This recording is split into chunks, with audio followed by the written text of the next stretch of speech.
Assalamualaikum. Para kırındaşlar hemen selamet tutandıralımı. Ben Xuten Cahre, Çoğunbazar Kulluk Ortaklı rayında oturuştuk. Amin Hammetniyaz. Ben 2015 üçüncü 10. günü şoğlan Ahıtun. Ben Beşeren Saudi Arabistan'a çıkan.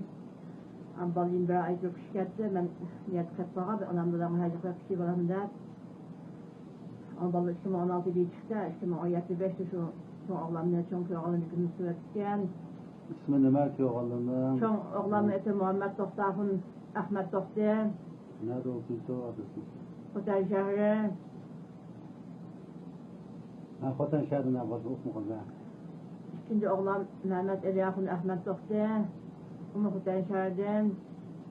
Üçüncü oğlan Mehmet Emrah'ın Ahmet Tohti. Onu Xuten Şehri'den. Dördüncü oğlan Muhammed Ahun Ahmet Tohti. Muhammed Ahmet Tohti. Bu ürümciliydi. Şimdi ürümciliydi. Doğağamı kıyafetten geldi. Bunu sanmadım. Abi neyde turmuğa akif aldım o, zagırlığa akif aldım o. Ne mıksadatın akif aldım şunu kusura desile bastı. Kağıdının alakası yok desile. Akif geldiğini bilebilir miyim? Onlar şirketinde. Şirketinde desile. Şimdi oğlan Mehmet Nizaf'ın Ahmet Tohti. Bu kadar Xuten Şehri'den. Onun ayağı Fatem Han İmin. Bu adamdan 5 balı söyleyecek. Çoğu